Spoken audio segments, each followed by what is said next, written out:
Hey dear ones, glad you found your way here on the small planet on which I was very early the other day in the garden and have experienced him downright enchanted. That was a true feast for the senses, you can believe me. Except for the chirping of the birds and the quacking of the ducks, the world was still very quiet, and everything around me radiated such a deep peace that I was deeply moved by it inside.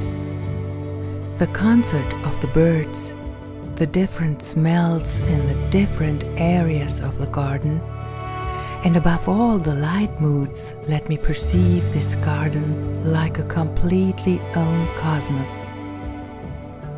Almost as if this were the whole world. Yes, as if there were only this and nothing else.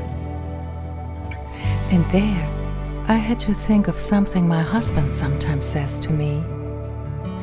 There is always only your world. Of course, I know what he wants to express in such a moment. But on this morning there, very early in our garden, on this fantastically beautiful, bright summer morning, I didn't experience this as something I know. I have felt it directly perceived. As I said, with all senses. Here I was, as the only human being in the midst of these bird voices and the plant world, in which it is teeming with living creatures.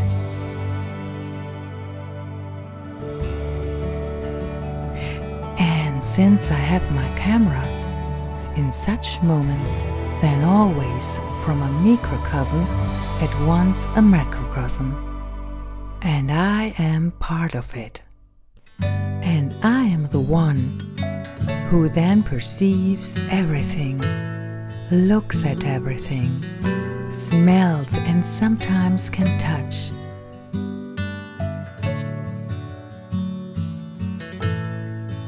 Yes, and on this morning, and also later still on this day, there in the garden, there circled again and again this sentence: there is only this one, your world.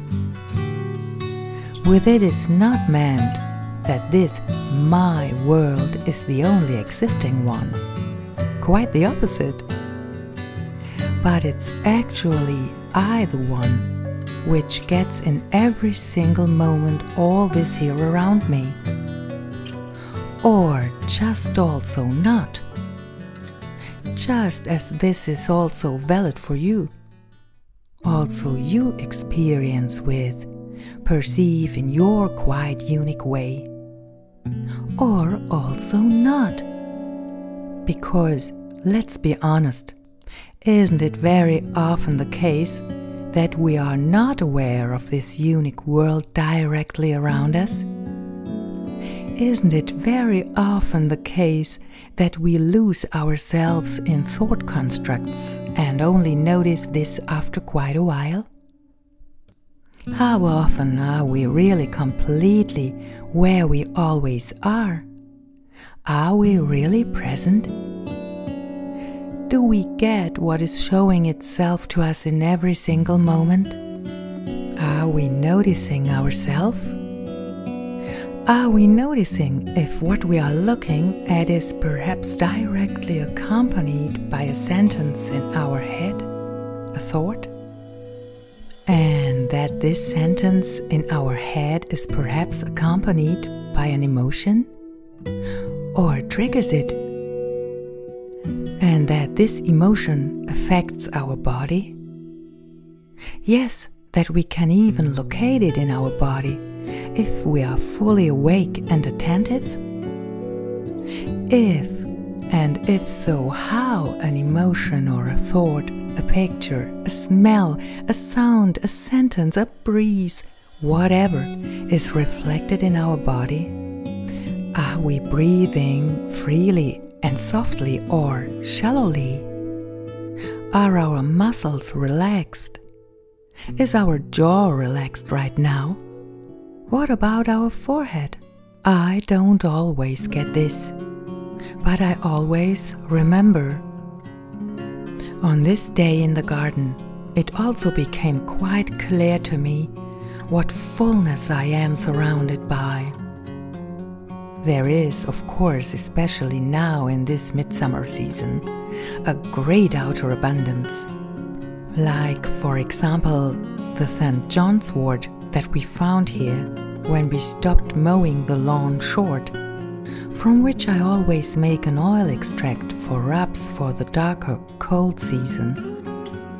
I always put the jars directly in the flower beds for a few weeks, where they can then store a lot of heat and sun before later straining the flowers and collecting the precious red oil in dark bottles.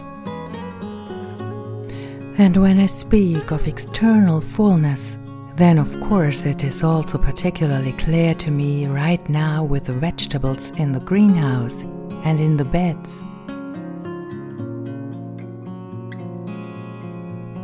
To see how all the plant babies have grown into large, strong plants that are now also gradually bearing more and more fruit. We will be able to feed on some of them for quite some time, so we won't have to buy them.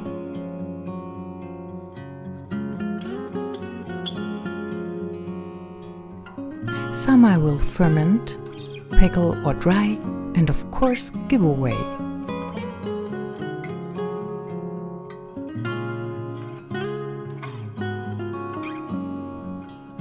Every year I learn more and more, and I'm happy that more and more plant species are spreading here all by themselves. I also experience this as part of this external fullness that surrounds me. Never before have we had so many raspberries as we do right now. When I pass the bushes, it smells wonderful. And the cherry tree is finally bearing a veritable plethora of cherries again after 4 years now.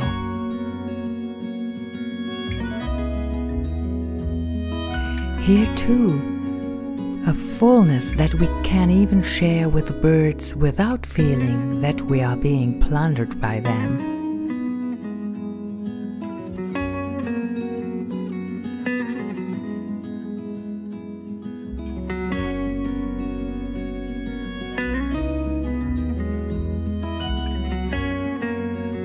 The yield of raspberries and cherries is so great that I could even make juice.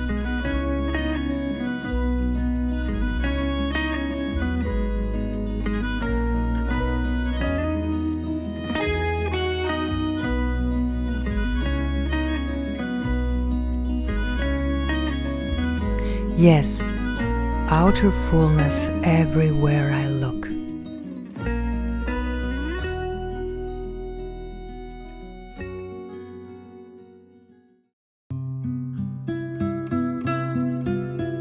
There is so much there for me, for us.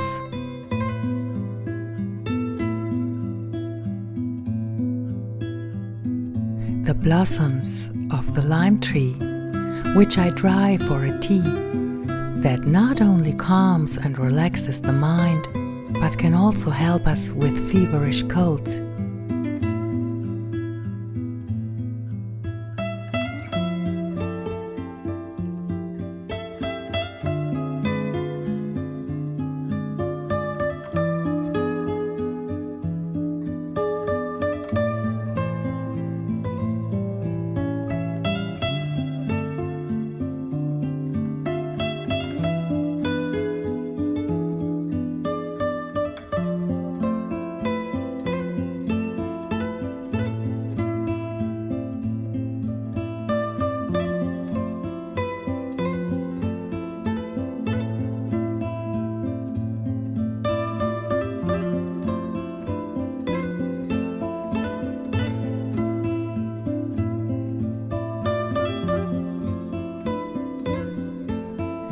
And then all the many different rose petals that always smell a little different. I put them in too, let them steep for several weeks, and later get a wonderful body oil.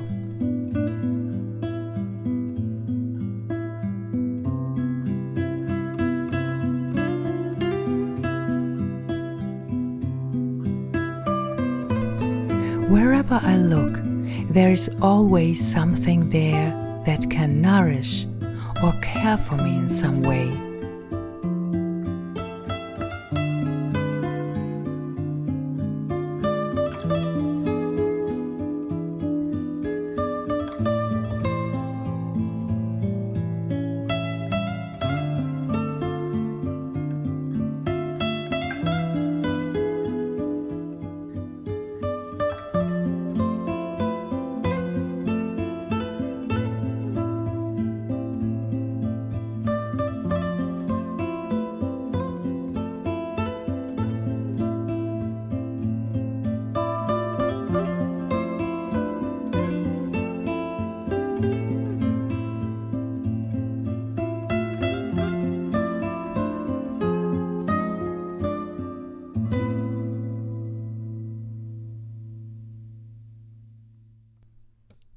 For the first time, zucchini plants are growing in this garden of outer fullness, and there will be many that we can harvest.